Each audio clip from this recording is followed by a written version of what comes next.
الحمدللہ والصلاة والسلام علی رسول اللہ وعلی آلہ واصحابہ ومن والاه اما بعد اعوذ باللہ من الشیطان الرجیم بسم اللہ الرحمن الرحیم والذین یؤمنون بما انزل الیک وما انزل من قبلک وبالآخرۃ هم یوقنون۔ حضرات، ہماری جو بات تھی وہ ایمان والوں کی جاری و ساری تھی کہ اللہ تبارک و تعالی نے ایمان والے لوگوں کی صفات کو بیان فرمایا۔ ان صفات میں سے جو اس آیت کے اندر صفات بیان فرمائی گئی وہ یہ ہے کہ والذین یؤمنون، فرمایا وہ لوگ جو ایمان رکھتے ہیں بما انزل الیک، اے اللہ کے نبی جو آپ پر نازل کیا گیا۔ یہاں پر ایمان رکھنے سے مراد صرف ایمان لانا نہیں بلکہ اس کے ساتھ عمل بھی لازم ہے، کیونکہ جو قرآن مجید ہے یہ ایک انقلابی کتاب ہے۔ اس اعتبار سے کہ جو لوگ اس پر عمل کرتے ہیں اللہ تبارک و تعالیٰ کی ذات ان کو عروج عطا کرتی ہے، اور اس قرآن کو اللہ تبارک و تعالیٰ نے شفا کہا، ہدایت کا ذریعہ کہا۔ شفا یہ اس اعتبار سے نہیں ہے کہ اسے بند کر کے بند کر کے گھر کے اندر رکھ دیا جائے۔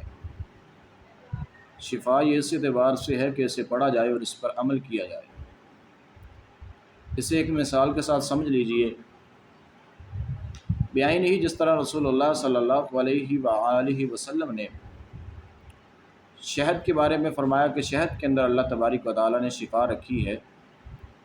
تو اس کا مطلب یہ نہیں ہے کہ آپ وہ شہد کی بوتل لیں اور اپنے گلے کے اندر ڈال لیں اور کہیں کہ اب مجھے وہ شفا مل جائے گی۔ ایسا معاملہ نہیں، جب تک اسے پئیں گے نہیں شفا نہیں۔ اسی طرح جب تک آپ قرآن پر عمل نہیں کریں گے تو اس پر ایمان کا اس کے ساتھ وہ کوئی ایسا مسئلہ نہیں ہے، کیونکہ ایمان چیز ہی یہ ہے اقرار باللسان اور تصدیق بالقلب۔ انسان زبان سے اقرار بھی کرتا ہے اور دل سے بھی اسے مانتا ہے کہ میں دل سے بھی اس پر ایمان لے کر آیا، اور ساتھ میں اللہ تبارک و تعالیٰ فرماتے ہیں وما انزل من قبلک، اے اللہ کے نبی جو آپ سے پہلے نازل کیا گیا، تورات نازل کی گئی، زبور نازل کی گئی، انجیل نازل کی گئی، صحیفہ ابراہیم نازل کیا گیا، صحیفہ موسیٰ نازل کیا گیا، کئی صحیفے وہ نازل کیے گئے۔ ان صحیفوں پر بھی ایمان لے کر آنا ہے کہ وہ بھی اللہ تبارک و تعالیٰ کی جانب سے ہدایت کا ذریعہ تھے۔ لیکن قرآن مجید کے آ جانے کے بعد وہ جتنی بھی پہلی کتابیں تھیں وہ ساری کی ساری منسوخ کر دی گئی۔ جس طرح کہ حضرت عمر رضی اللہ تعالیٰ عنہ کے بارے میں آتا ہے کہ ایک مرتبہ رسول اللہ صلی اللہ علیہ وآلہ وسلم کے پاس آئے اور آپ کے ہاتھ میں تورات کا ایک صفحہ تھا۔ آپ نے کہا اللہ کے پیارے پیغمبر یہ دیکھیں میرے پاس تورات کا ایک صفحہ ہے، آپ نے پڑھنا شروع کر دیا۔ صحابہ بیان کرتے ہیں کہ رسول اللہ صلی اللہ علیہ وآلہ وسلم کے چہرے کے رنگ وہ تبدیل ہونا شروع ہو گئی۔ جب حضرت ابو بکر صدیق رضی اللہ تعالیٰ عنہ نے یہ دیکھا تو حضرت عمر رضی اللہ تعالیٰ عنہ سے یہ کہا اے عمر رک جاؤ، اب اسے نہ پڑھو۔ حضرت عمر رضی اللہ تعالیٰ عنہ جب رک گئے تو کہتے ہیں میں اللہ اور اس کے رسول کی پناہ میں آتا ہوں، تو رسول اللہ صلی اللہ علیہ وآلہ وسلم نے فرمایا تھا اب اگر موسیٰ بذات خود بھی آتا ہے، وہ اگر کامیابی چاہتا ہے، فلاح چاہتا ہے، تو اسی چیز میں ہے کہ وہ مجھ پر ایمان لے کر آئے اور مجھے نبی مانے، اسی طرح وہ اس کے لیے کامیابی اور کامرانی ہو سکتی ہے۔ فرمایا وبالآخرۃ هم یوقنون، اور وہ آخرت پر یقین رکھتے ہیں۔ اس میں ایک نقطے کی بات یہ ہے، کتابوں پر ایمان لے کر آنا ہے، پہلی ہیں یا بعد کی ہیں؟ نبی کریم صلی اللہ علیہ وآلہ وسلم سے جو پہلے آئی یا جو قرآن ہے، اور جو آخرت ہے اس پر یقین رکھنا ہے۔ یقین اطمینان قلب کے ساتھ ہوتا ہے کہ انسان کو پتہ ہو کہ میں نے وہ آخرت کے اندر وہ جانا ہے، یہ دنیا میں نے چھوڑ کر جانی ہے، اور اصل منزل وہ انسان کی وہی ہے۔ اس لیے اس پر یقین ہے، اور یہاں پر جو ہے وہ ایمان ہے، کتابوں پر ایمان ہے، آخرت پر انسان کو یقین ہونا چاہیے۔ آخرت پر یقین اس اعتبار سے ہونا چاہیے کہ انسان کو بالکل یقین ہو کہ یہ معاملات جو ہیں وہ میرے ساتھ جو ہے وہ ہونے والے ہیں،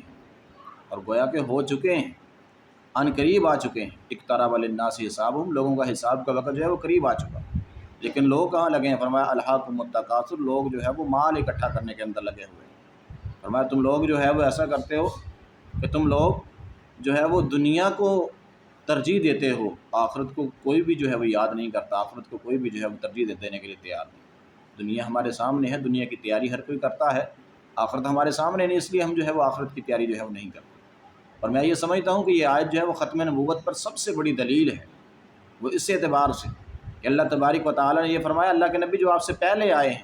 ان پر آپ نے جو ہے وہ ایمان لے کر آنا ہے، گویا کہ بعد میں کوئی نہیں آئے گا۔ اگر بعد میں کسی نے آنا ہوتا تو اللہ کے نبی اللہ تبارک و تعالیٰ نبی کریم صلی اللہ علیہ وآلہ وسلم کو ضرور حکم دیتے،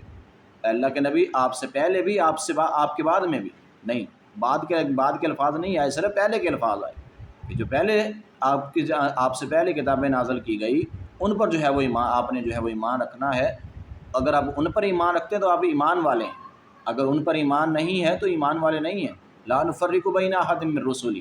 رسولوں میں سے کسی ایک میں بھی فرق نہیں کیا جائے گا، ہر ایک کو جو ہے وہ اسی طرح اس پر جو ہے وہ ایمان رکھا جائے گا جس طرح ایمان رکھنے کا جو ہے وہ حق ہے، ان کو حق اور سچ مانا جائے گا، ان پر نازل کی ہوئی کتابوں کو حق اور سچ مانا جائے گا، اور آخرت پر جو ہے وہ یقین رکھا جائے گا کہ آخرت جو ہے وہ قائم ہونے والی ہے اور بہت قریب آ چکی ہے، لوگوں کا حساب کا وقت جو ہے وہ بہت قریب آ چکا۔ صحابہ کرام رضوان اللہ علیہ مجمعین کے سامنے نبی کریم صلی اللہ علیہ وآلہ وسلم نے جتنی علامات بیان فرمائی تھی وہ ساری علامات تقریباً جو ہے وہ پوری ہو چکی، ان میں سے چند جو ہے وہ باقی ہیں، قیامت جو ہے وہ بہت قریب آ چکی ہے۔ اور رسول اللہ صلی اللہ علیہ وآلہ وسلم نے فرمایا تھا میں اور قیامت جو ہے وہ آپس کے اندر اس طرح دو انگلیوں کا اشارہ کر کے فرمایا کہ ساتھ ساتھ بھیجے گئے ہیں، میرے بعد جو ہے وہ قیامت آئے گی، میرے بعد کوئی نبی نہیں آئے گا۔ اللہ تبارک و تعالیٰ سے دعا ہے کہ اللہ تبارک و تعالیٰ کے ذات ہمیں قرآن پر صدق دل کے ساتھ، سچے دل کے ساتھ ایمان لانے کی توفیق عطا فرمائے، اور اللہ تبارک و تعالیٰ کے ذات ہمیں آخرت پر یقین رکھنے کی توفیق عطا فرمائے۔ وآخر دعوانا ان الحمد للہ رب العالمین۔